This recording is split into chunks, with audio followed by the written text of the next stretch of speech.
Olá,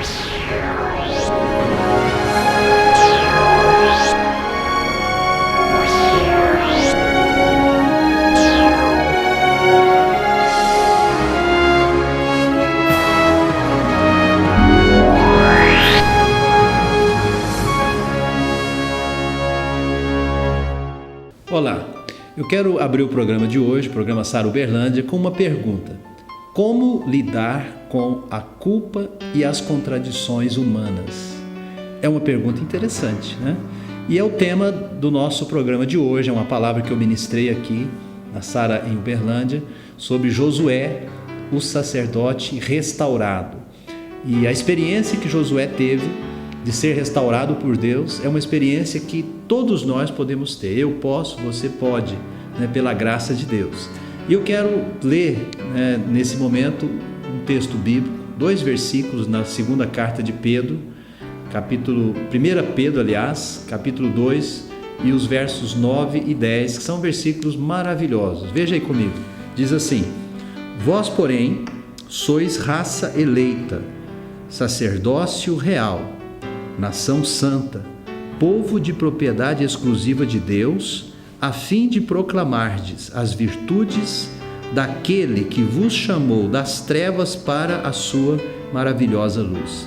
Vós sim, que antes não erais povo, mas agora sois povo de Deus, que não tinhais alcançado misericórdia, mas agora alcançastes misericórdia. Graças a Deus. Eu acho esse texto aqui de uma profundidade maravilhosa, porque ele diz aqui que, primeiro ele declara: vós sois nação santa, povo de propriedade exclusiva de Deus. É uma declaração fantástica. Já pensou? Deus está dizendo para você, para mim: você, meu filho, você, minha filha, você é nação santa, você é povo de propriedade exclusiva de Deus, você é sacerdote real. É uma afirmativa que nos enche, que nos põe para cima. Mas ele diz no versículo seguinte a condição anterior da gente. Ele diz assim: vós que antes nem erais povo, né? Vós que antes estavam separados das promessas de Deus. Então, a Bíblia nos traz de maneira muito clara o antes da gente ter esse encontro maravilhoso com Jesus e o depois. Antes, nós não éramos nada, nem povo a gente era. Estávamos perdidos. Depois, nos tornamos sacerdotes reais, nação santa, povo de propriedade exclusiva de Deus. Essa é a experiência, que faz mudança na nossa vida, que restaura a nossa alma, que restaura o nosso pensamento, que restaura toda a nossa estrutura humana e nos torna pessoas melhores. Quantas pessoas às vezes têm vivido, talvez você, meu querido, que está me assistindo, carregando aquele sentimento de culpa, de inadequação, se sentindo o pior dos piores, a pior pessoa deste mundo. Então eu quero dizer para você, por que Jesus morreu naquela cruz? Exatamente para mudar isso na nossa vida. E como é que nós usufruímos disso? Tendo um relacionamento íntimo com Jesus. Essa é a proposta do Evangelho, essa é a proposta da Palavra de Deus. Deus, Ele vem até nós e Ele nos restaura, mas para que Ele possa fazer tudo isso na nossa vida, primeiramente nós precisamos crer, nós precisamos dar um passo na direção de Deus. Eu te pergunto, você tem andado na direção de Deus? Você tem ido à igreja, você tem buscado Deus, você tem entendido a importância de participar de um culto, de louvar, de cantar, de ser dizimista, enfim, de congregar na casa de Deus? Isso que faz toda a diferença. Josué, o sacerdote que foi restaurado, ele foi restaurado porque ele teve esse encontro com Deus. E eu e você precisamos ter esse encontro com Deus todo dia. Não é em um momento, não é em alguma situação de crise, mas é em todos os momentos da nossa vida. E eu espero que essa palavra de hoje te abençoe. Eu espero que as palavras que você vai ouvir, que eu ministrei aqui, hoje você vai ter acesso à segunda parte dessa mensagem sobre Josué, o sacerdote restaurado, e eu espero que ela possa te abençoar e que você possa realmente ter um encontro com Deus, que possa iniciar um novo ponto de partida na sua vida para coisas grandes, grandiosas e maravilhosas que Deus quer fazer, e se você permitir e crer, Ele vai fazer com certeza na sua vida. Pois bem, eu convido você para permanecer aí conosco, o nosso programa segue, daqui a pouco eu volto para a gente fazer uma oração, nós vamos orar juntos para que Deus possa agir nas nossas vidas. Até daqui a pouco.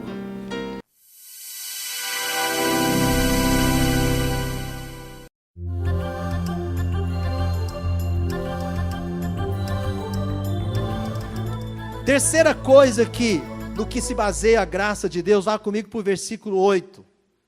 Versículo 8 diz assim: ouve, pois, Josué, sumo sacerdote, tu e os teus companheiros que se assentam diante de ti, porque são homens de presságio. Na versão NVI diz assim: homens que simbolizam coisas que virão. Homens que representam coisas que virão. Eu e você somos também, como Josué, homens que simbolizam coisas que virão. Você não sabe o que Deus pode fazer através da sua vida. Você não entendeu isso? Você não sabe o que Deus pode fazer através da sua vida, se você dispor a sua vida nas mãos dele. Mas olha o que diz aqui o restante do versículo: eis que eu farei vir o meu servo, quem? O renovo. Então a graça de Deus se baseia na obra consumada de Deus em nosso favor. E o renovo aqui simboliza quem? O Senhor Jesus de Nazaré. Fala para o seu coração assim, fala, o renovo significa o senhorio de Jesus na sua vida, meu irmão. O que Jesus fez por você. Amém? Então, é nisso que se baseia a graça de Deus, mas não é só isso. Não é só isso. A graça de Deus se baseia também na obra de purificação. Olha o versículo 4. Versículo 4. Tomou este a palavra e disse aos que estavam diante dele: tirai-lhe as vestes sujas. Digam glória a Deus, meu irmão. Tirai-lhe as vestes sujas. Eu te falei que esse texto é extremamente profético. E é para nós. Tirai-lhes as vestes sujas. Ele disse aqui que Josué estava trajado, no versículo 3, de vestes sujas. Ele estava ali diante do anjo, mas ele estava com as suas vestes sujas. Querido, eu e você, nós estávamos com as nossas vestes extremamente sujas, imundas. Mas na cruz do Calvário, com o sangue derramado de Jesus, as nossas vestes são purificadas. E nós somos justificados em nome de Jesus. Aleluia! As vestes sujas simbolizam o quê? O erro, a falha, o pecado e a culpa. A culpa, né? E aqui ainda nesse mesmo versículo 4, olha o que ele diz aqui. A Josué disse: eis que tenho feito que passe de ti a tua iniquidade. Tenho feito que passe de ti a tua iniquidade. O que significa isso, igreja? Perdão dos pecados. Em Jesus, Deus tira o pecado de nós, porque Ele nos perdoa. Não é que Ele ignora o pecado, mas Ele nos perdoa. Ele decidiu nos perdoar. Amém, querido? E aonde tem perdão, não precisa mais ter culpa, porque o perdão, ele tira, ele anula o poder da culpa. Posso ouvir um amém seu? A culpa é impiedosa, a culpa é pesada, a culpa traz peso sobre nós, mas o perdão traz alívio, o perdão tira o peso, o perdão nos torna leves. Glória a Deus, glória a Deus. Ainda aqui, no versículo 4, olha para você ver como esse texto é profético. No finalzinho do versículo 4, ele diz assim: te vestirei de quê? Finos trajes. Isso é a obra de restauração que Deus faz na nossa vida. Deus não faz conserto. Deus não faz remendo. A gente gosta de usar nas festas caipiras, e eu vi vários irmãos usando aqui, aquela roupa azul com remendo vermelho aqui em cima, né? Aí fica uma gracinha, né? Aí vai aqui embaixo mais outro remendo amarelo aqui, um remendo, e aí vai ficando aquela coisa toda remendada. Isso não é restauração, meu irmão. Isso não é isso que Deus faz conosco. Ele não enche a gente de remendo para tudo que é lado, não. Restauração é trazer de volta o estado original. Amém ou não? Como se a pessoa nunca tivesse passado por aquela situação. É fazer tudo de novo, é zerar, zerou, começou tudo de novo. Em Cristo Jesus, Deus faz isso conosco. Ele troca as nossas vestes, Ele nos restaura por inteiro, por completo. Glória a Deus. A esperança para o pecador é vestir-se com as vestes finas da justiça de Deus. A nossa justiça, ela não vem de nós mesmos, mas ela vem de Deus, por meio de Jesus. E eu quero te mostrar um versículo aqui em Romanos, capítulo 13. Abra comigo, Romanos 13, versículo 14. Mas não saia aí de Zacarias não, por favor. Vamos manter Zacarias aberto, que a gente vai voltar lá. Romanos 13, versículo 14. Quem achou diz amém. Revesti-vos do Senhor Jesus Cristo e nada disponhais para a carne no tocante ao quê, igreja? As suas concupiscências. Revesti-vos do Senhor Jesus Cristo e nada disponhais para a carne no tocante às suas concupiscências. Tudo isso que eu estou falando para você é a graça de Deus, é o efeito da graça de Deus na nossa vida. E ainda tem mais um item que eu quero falar com você aqui.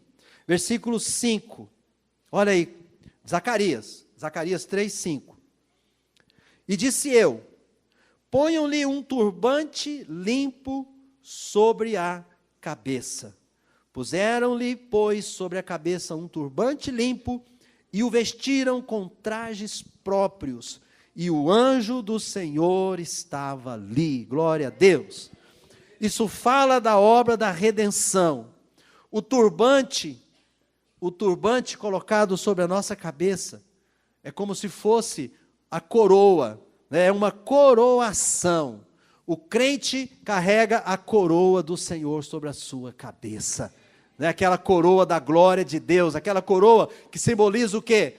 Realeza, porque os reis, eles é que usam coroa sobre a sua cabeça. Então, querido, isso fala da redenção, a obra completa de Jesus, a redenção que nós temos em Jesus Cristo é simbolizada nessa coroa. Nós somos coroados pelo Senhor em nome de Jesus. Se eu fosse você, eu dava um glória a Deus, eu aplaudia. Aleluia, glória a Deus.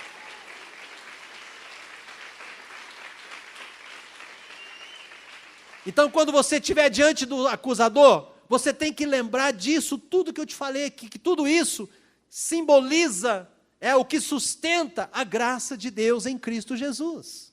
É por esta graça que nós somos salvos. Agora, como que deve viver alguém que encontrou essa graça? Eu e você encontramos essa graça em Jesus. Essa graça está disponível para nós, para você, para mim, para todos nós, através da pessoa do nosso Senhor Jesus Cristo. Então, nós que encontramos essa graça, como que deve ser o nosso estilo de vida? Versículo 7, veja aí. Assim diz o Senhor dos Exércitos: se andares nos meus caminhos e observares os meus preceitos, também tu julgarás a minha casa e guardarás os meus átrios, e te darei livre acesso entre esses que aqui se encontram. Preste atenção no versículo 7 que ele diz assim: assim diz o Senhor dos Exércitos, se andares nos meus caminhos. A opção de andar nos caminhos do Senhor é nossa. Isso fala de obediência. Então, querido, mediante a obediência, e a obediência vai abrir portas importantes na nossa vida, portas aqui na terra e portas também no céu.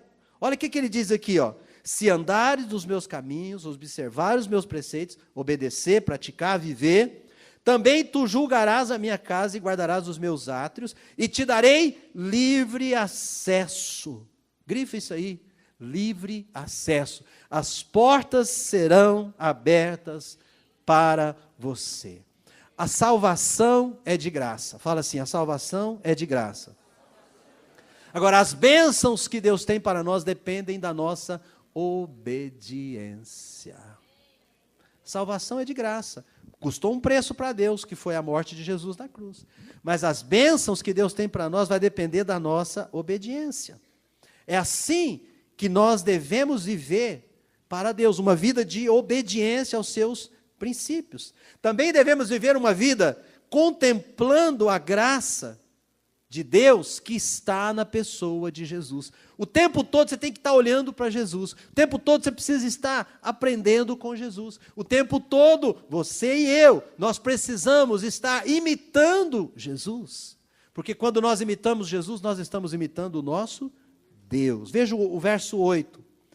Ouve, pois, Josué, sumo sacerdote, tu e os teus companheiros que se assentam diante de ti, porque são homens que simbolizam as coisas que virão. Eis que eu farei vir o meu servo, o renovo. Porque eis aqui a pedra que pus diante de Josué. Sob esta pedra única estão 7 olhos. Eis que eu lavrarei a sua escultura, diz o Senhor dos Exércitos, e tirarei a iniquidade desta terra num só dia. Glória a Deus. Ele está falando aqui que Jesus é a pedra angular que sustenta a nossa fé. Esses 7 olhos aqui são os olhos de Deus, o Espírito Santo, que tudo vê. E ele está falando aqui, olha, para você ver, num só dia tirarei a iniquidade dessa terra. Por isso nós precisamos estar olhando para Jesus, porque é Ele que tira a nossa iniquidade. E mesmo nós que já recebemos Jesus e temos uma aliança com Ele, nós ainda corremos o risco, e invariavelmente acontece conosco, da gente tropeçar. O crente não peca por hábito mais, mas ele peca porque ele está nessa terra. E vez por outra ele comete enganos, e ele erra, e ele ofende alguém, e ele machuca alguém, e ele ofende a santidade de Deus. Mas aí nós estamos olhando o tempo todo e contemplando o nosso Senhor Jesus. A pedra angular que sustenta a nossa fé, glória a Deus. E o versículo 10, para encerrar aqui essa sessão. Naquele dia, diz o Senhor dos Exércitos, cada um de vós convidará ao seu próximo. Presta atenção nesse versículo, irmão. Cada um de vós convidará o seu próximo para debaixo da vide e para debaixo da figueira. Eu e você precisamos ter uma consciência que reconciliação com Deus significa também reconciliação com o próximo. O apóstolo João diz lá na primeira carta, aquele que diz que ama a Deus, mas odeia o seu irmão, é o quê? Mentiroso.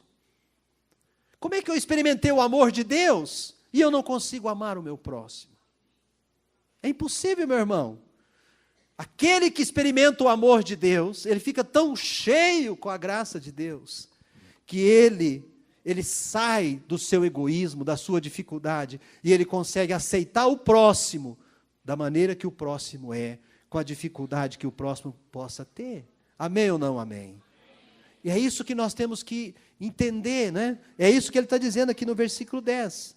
Cada um de vós convidará o seu próximo para debaixo da vide e para debaixo da figueira.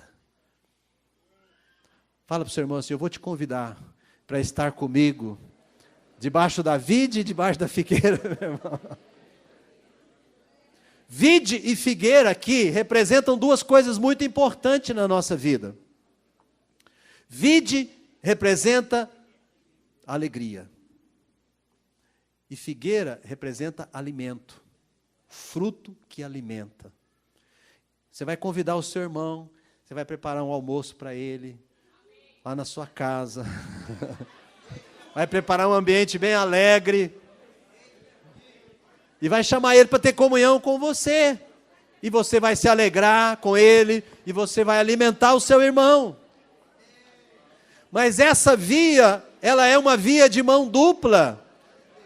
Porque depois, aquele que foi convidado, convida ou esse que o convidou, ou convida outro. Também para ter comunhão com si. Aquilo que nós recebemos, nós também compartilhamos. Amém? Então essa comunhão, esse amor, precisa ser valorizado. E não é só entre a patotinha. Não pode ser só entre a patotinha. Eu vou convidar o Daniel Cubijan, porque eu gosto mais do Daniel Cubijan. Mas eu não vou convidar... Tem alguém apontando aqui. Eu não vou convidar o Hugo, porque já pediu para me falar dele aqui, porque eu não gosto do Hugo. Eu gosto do Daniel. Então, querido, não pode haver essa coisa de eu gosto do fulano, mas não gosto do outro. Então, e até mesmo o incrédulo que você quer ganhar para Jesus, que você não tem ainda aquela liga de ter um relacionamento com Ele em Cristo. Então você vai convidar ele para falar do amor de Deus para ele. Aí você chama ele para tomar um cafezinho, um pão de queijo com você.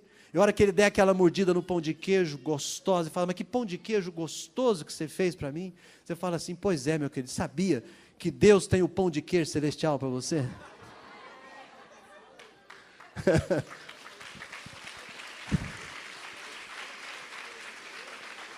Você tem experimentado até hoje pão duro, porque o diabo tem te dado pão duro, mas eu estou te dando um pão de queijo aqui, que é igual o pão de queijo que Deus tem para você, o pão de queijo quentinho, pão de queijo com café, cheirosinho, maravilhoso. Querido, para evangelizar, você não precisa ficar pensando assim, talvez a pessoa não consegue evangelizar, porque ela fica pensando assim, o que eu vou falar? Eu não tenho as palavras bonitas para falar. Não, meu irmão, não precisa dessas coisas não, basta você aceitar o irmão e falar que Deus ama ele, é coisa simples, amém ou não amém? Não te falei que esse texto aqui era profético e maravilhoso? Para fechar, para concluir, para terminar essa palavra, essa mensagem dessa noite, abra comigo em Hebreus capítulo 12, Hebreus 12. Portanto também nós, visto que temos a rodear-nos tão grande nuvem de testemunhas, desembaraçando-nos de todo o peso e do pecado que tenazmente nos assedia, corramos com perseverança a carreira que nos está proposta, olhando firmemente para o autor e consumador da fé, Jesus, o qual em troca da alegria que lhe estava proposta, suportou a cruz, não fazendo caso da ignomínia, e está assentado à destra do trono de Deus. Digam glória a Deus, querido. Então a Bíblia nos manda olhar para Jesus. Você tem olhado para Jesus? Você tem olhado para Jesus constantemente, firmemente? É isso que ele está falando aqui, olhando firmemente, correndo firmemente a carreira que está proposta. Deixa eu finalizar dizendo para você mais uma vez, eu sou Josué e você também é Josué. Josué, da nossa história, da visão do profeta Zacarias, ele representa todos nós. Josué representa as nossas culpas e as nossas contradições que estão diante de nós diariamente. Como Josué, nós somos acusados pelo diabo constantemente. Eu e você somos acusados pelo inimigo constantemente. Agora escute, a nossa posição não é de argumentar. Diante das acusações do inimigo, não fique argumentando com o inimigo, não fique tentando se defender, fique caladinho que nem Josué ficou. Mas esperando na graça de Deus. Põe a mão no seu coração e fala assim, mas esperando na graça de Deus. Sabendo que é a graça de Deus que nos conduz, a mim e a você, nos conduz ao caminho da obediência. É a graça de Deus que nos ajuda a manter o nosso foco, o foco da nossa fé e da nossa vida em Cristo Jesus. Querido, tudo é pela graça de Deus. Fala assim, tudo é pela graça de Deus. A graça de Deus nos ajuda a manter uma atitude de fé, uma atitude espiritual, uma atitude de reconciliação com Deus e uma atitude de reconciliação com o nosso próximo. Eu e você podemos ter recaídas, mas nos recomporemos, levantaremos a cabeça e vamos seguir em frente, prosseguir, correndo a carreira da fé, com perseverança, olhando para Jesus, sabendo que a nossa fé não se sustenta nas nossas obras, mas se sustenta na graça do nosso Deus. Amém?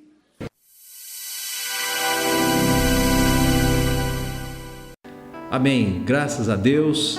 Meu desejo é que essa palavra realmente tenha contribuído, como eu falei, para te ajudar a vencer suas culpas e suas contradições. É do ser humano, de todos nós, carregarmos culpas. É do ser humano as contradições. Uma hora a gente quer uma coisa, outra hora a gente não quer. Uma hora a gente está para cima, outra hora a gente está para baixo. São as contradições que nós vivenciamos no nosso dia a dia. Mas Deus, Ele é perfeito, Deus é verdadeiro, Deus é constante, Deus não muda, e Deus tem sempre o melhor para todo aquele que dele se aproxima e que busca nele direção, luz, sabedoria, como conduzir sua vida, como tomar decisões, Isso é maravilhoso. Eu quero dizer para você, Deus está disponível para te abençoar. Deus está disponível para restaurar a sua vida, como Ele restaurou a vida do sacerdote Josué, e fazer de você um sacerdote real, um povo abençoado, uma pessoa transformada, uma pessoa diferente, vencedora. É isso que Deus tem para cada um de nós. E eu quero agora chamar você para um momento de oração. Vamos orar, vamos nos apresentar diante de Deus e pedir e crer na resposta dEle, para que Ele possa realmente transformar as nossas vidas. Vamos fazer isso? É momento de oração.